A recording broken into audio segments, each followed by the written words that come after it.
Ça, c'est une question très intéressante parce que le Mali, nous avons en 2016 fait une étude pour situer le profil du dividende démographique du Mali. Et il y a des indicateurs qui montrent que nous avons une fenêtre d'opportunité qui a été ouverte depuis 1998.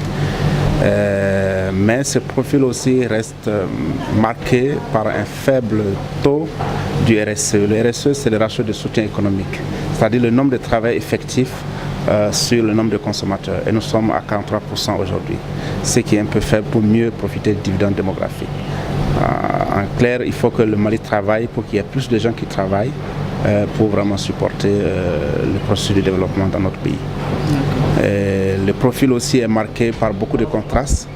Les femmes sont déficitaires sur toute la ligne, et d'où même la nécessité de travailler à l'autonomisation des femmes pour qu'elles participent plus à la création de la richesse, à sa redistribution et afin de faire vraiment progresser la société malienne.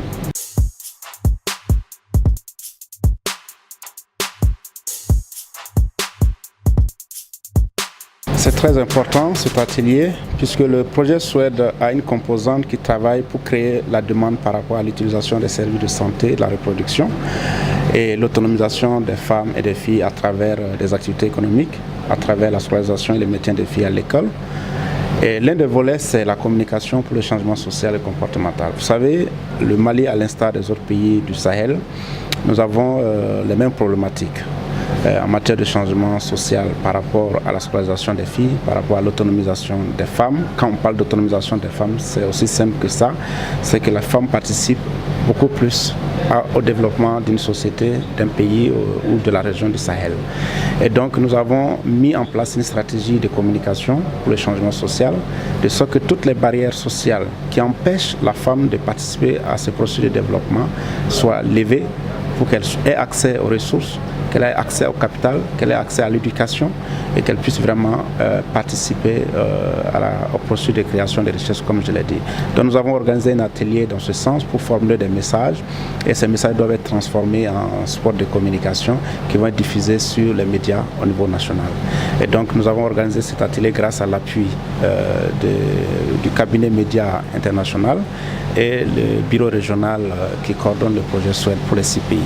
Et donc c'est vraiment important que les acteurs, les leaders religieux, que ce soit les structures, les ministères sectoriels impliqués dans la mise en œuvre du projet SWED, notamment l'éducation, la santé, la promotion de la femme, les ministères de la jeunesse et les organisations de la société civile, notamment des ONG partenaires, soient invités à discuter ensemble pour qu'on puisse avoir des messages qui tiennent compte de nos réalités socioculturelles, religieuses.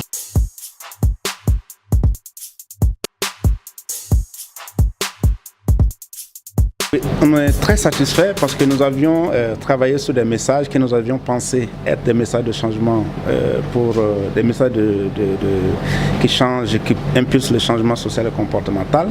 Malheureusement, avec les observations que nous avons eues auprès de nos partenaires qui nous assistent, nous nous sommes rendus compte que c'était des messages d'information tout court, mais qui n'impactaient pas directement le changement social et comportemental.